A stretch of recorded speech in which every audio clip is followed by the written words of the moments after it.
It's just sitting out there wanting to be used, but it's cold. That's cold. It's too damn cold.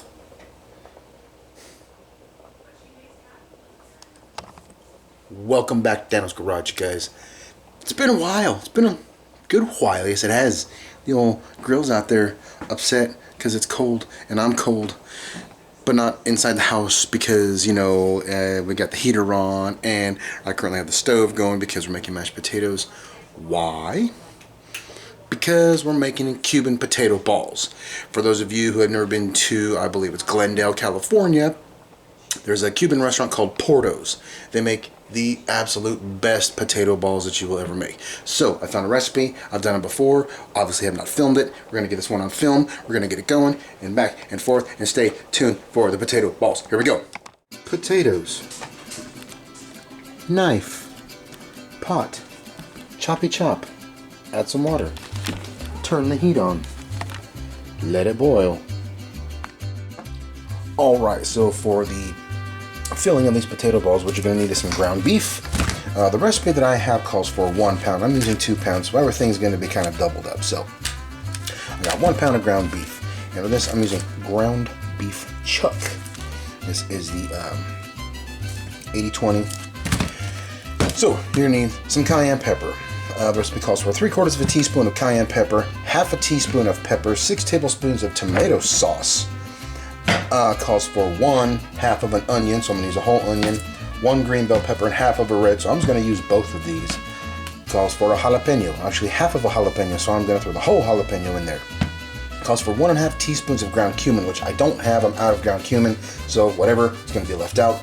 But what you're going to want to do, chop all this stuff up, put your onion and your peppers in the frying pan, saute those bad boys up, and then you're going to add your meat, and then get that all nice and cooked up, then add some tomato sauce, and then from there you roll your potato balls up. So let's get this stuff chopped up and get the stovetop going and get this shit rolling. Hit still. Alright, so preparation is always key. Make sure you chop your vegetables, whatever you want to be cooking up. I got my meat sitting here. You guys don't really see it, but plastic is off of it. It's ready to go. Dump in there. My oil is getting hot. I'm going to start with these here onions. Bad boys in there, and these peppers come up in there too. Right, like that. Set that off to the side. Holy shit, this is a lot, but we'll see. Might be a little much, but we're gonna want to cook this bad boy down here. So, while this cooks down like so, I need to throw me my apron on because otherwise I ain't doing it right.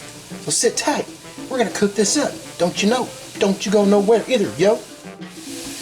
Had to throw a little switcheroo on the pan here because this one's deeper, and I'm gonna be throwing 2 pounds of meat in this bad boy plus some sauce and some other spices, so I had to make sure I had the room. Now, what you're also gonna want to do, like I said, or maybe I didn't say, but is cook your mashed potatoes. Get you some mashed potatoes made. About 5 or 6 potatoes is what I used. So those are sitting, getting ready for me, or they're sitting there ready for me. Put all this stuff together, cook this down, cook the meat in there, throw some, like I said, the rest of the spices, tomato sauce, and we'll start filling the potato balls and move on to the next step. Oh man, I'm gonna tell you what, this smells so good, you guys. I don't know about you, but I'm not one for raw onions. I really don't like raw onion. Like, I can't do raw onion on a burger, stuff like that. But you cook down some onions like this, man, that flavor comes out, and it's also the crunch. I don't like the crunch, kind of, sort of, but the flavor that an onion brings out and puts in your food, oh my god, it's phenomenal. So that's why I was saying, if you guys can see this, get in there and get you some. That's how I like to cook my stuff. Cook it down, cook it down, cook it down. Oh yeah.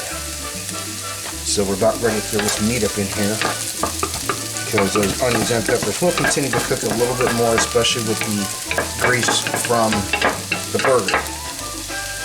Ground beef is what we're going to call ground chuck, if you will. So for starters, watch out, here goes one. Oh, in there. Next one winner. one. Here go two. Bam. Now we're gonna cook these bad boys down, mix this all up, and then we're gonna add our tomato sauce and our other spices, and keep on keeping on from there.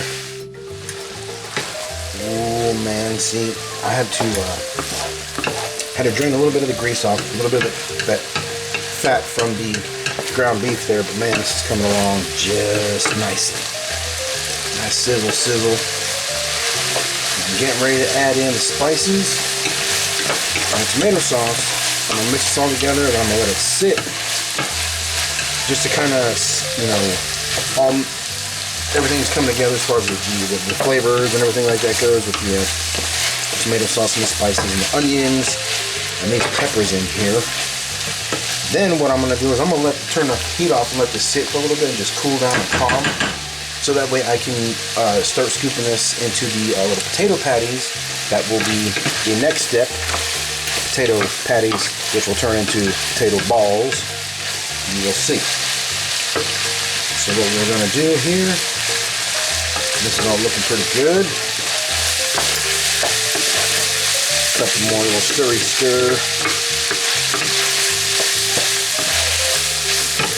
That should be alright even if you get a little bit of browning going on. With this copper coated pan here, it's kind of hard to do that a little bit, especially since I added oil. I'm not supposed to add oil to these pans is what it says, but whatever.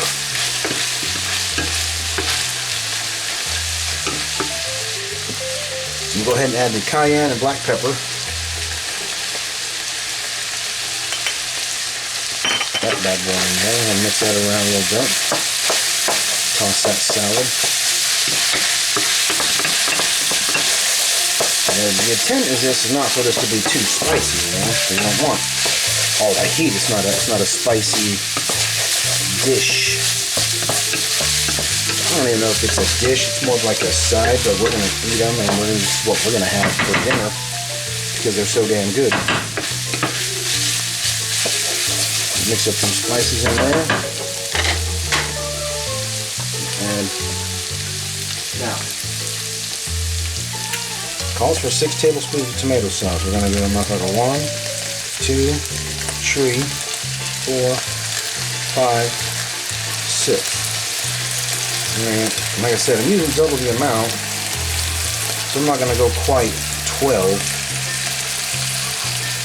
That's a little better than half a can of this 8-ounce can of tomato sauce. Let's mix that together. Because you don't want this stuff to be too runny either. Because otherwise, it'll be too damn juicy. And all your meat and stuff will be too wet, so to speak. It won't sit real well inside the tomato or inside the potato balls.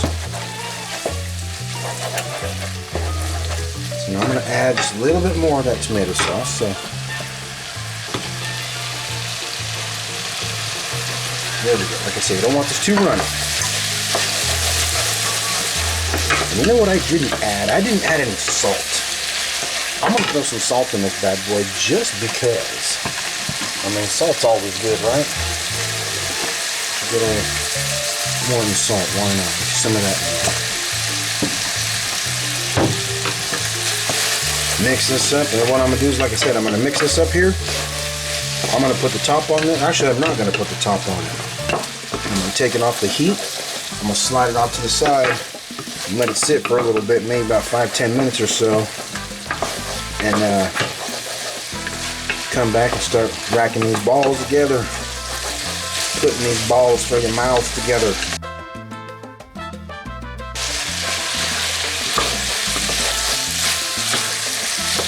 So there that is. Sit tight. We're gonna let this marinate on itself there for a couple minutes on the heat. Pull it off, let it sit, and we'll continue on to the next step. Alright, now the next step is I got a cookie sheet out. I got my potatoes and I got my meat. What I'm gonna do is I'm just gonna take some potatoes here and I'm gonna put these in my hand and I'm gonna make a disc out of them. It says it may take about 2 ounces. I'm not sure about how much 2 ounces is, but just make a nice little disc palm of your hand. And being that I let these bad boys cool for a little bit, it's a little easier to work with the potatoes here. So we're going to do that. So take about a teaspoon of meat, put that in there like so. And then you're just going to want to fold these bad boys over like this. Okay, here we go. Bam, like that. There you go. Close it up. There you go. And we got a nice little potato ball filled with meat. Set that off to the side there. Now you're just going to continue to do this. Get you some more potatoes like so. Put them in your hand. Bada boom, bada bing. Nice little disc. Flat, and that's only maybe about, I don't know, 1/4 inch to 3/8 of an inch thick right there. So, I mean, you guys be the judge. You know, you don't want it too thin because you want it to hold the meat and everything. But you don't want it too thick because you want to be able to put some meat on it and then roll it over in your hand. So, a little spoonful like so. A spoonful of meaty helps the potato ball go down. See, there you go. Close it on up like that. There you go. So I'm going to get finished making these balls and then I'll show you the next step from here. So sit tight. Okay, the next step, now that we've got all our balls together, is kind of an interesting step, and sometimes one thing I've learned is always keep one dry hand, one wet hand, one dry hand, one wet hand, and you'll see why. Because what we're going to want to do is take these balls here, we're going to roll them in some flour, get them all coated in the flour. You don't want no excess on there, so just, make sure they're good to go. Roll that off. Now, here we go. Got our one dry hand, got to give ourselves a wet hand. Toss that bad boy around in the egg, flour, egg, breadcrumbs. Okay, and we'll repeat that process. Roll them bad boys around if you can. Try to keep that one hand nice and dry because that's your dry hand. Okay, so I got my wet hand over here dripping shit on the wet. Oh my god, okay. So there we go. Put it back on the plate. I'm gonna go flour, egg, breadcrumb. Not that hard. Flour. And keep it nice and round if you can. Drop it in there. That bad boy. Roll that around one time. Bam. Let the excess drip off. Toss it in there real quick. Throw it a quick throw around. Throw some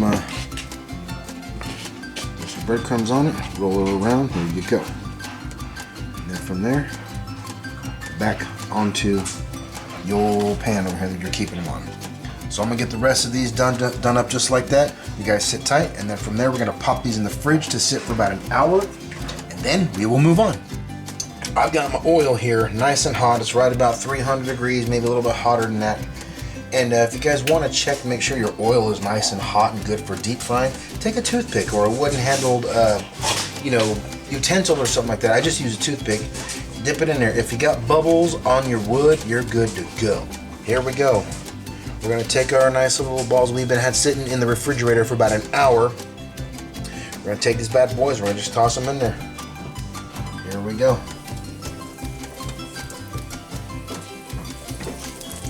And you want to deep fry these bad boys for, just long, and I'm not going to go any more than 3 right now because I don't want that oil to cool off too bad. Because it will cool off by putting these cold balls in here. And I got 3, I'm going to go ahead and put 4 in there. Maybe 4 at a time might be the sweet spot, you never know. We'll see.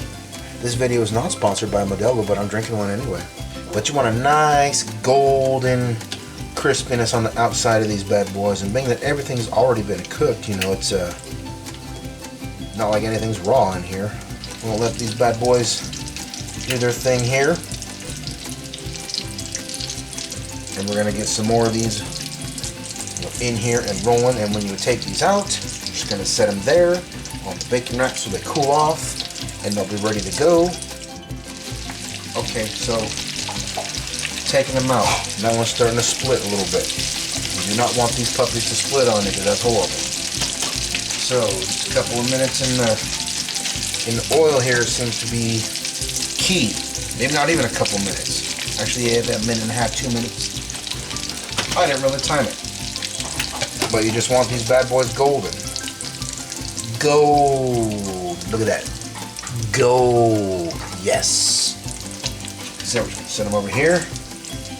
This puppy over here is doing his thing. Drop some more in. Bada boom. Bada ping, bada pachow. Ow, that fucking oil is hot. I about broke my thumb. It touched me. I touched it. Okay, I want things to overcrowd. Look at that. Look at that. Look at that. Bam. Get you some of that. Oh, yeah. Oh, yeah, potato ball. So if anybody's from California and you know about Porto's Bakery, drop me a comment, please, because I want to know if you know about it. Alright, so we're going to roll up the rest of these here, get these deep fried, and then I will show you them when they come out, and we will have a little taste test. Well, here we go. Yes, they're just plated all nice and simple like, but you know what? I don't care. Let's give this a go. Ready? Here it is, the old potato ball taste test.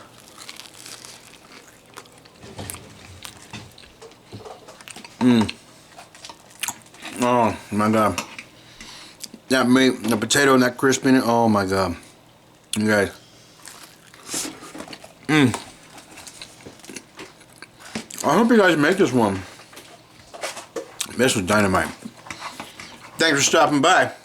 I will see you guys on the next one. Whenever that may be. Sorry they've been few and far between, but I gotta go. Love you guys.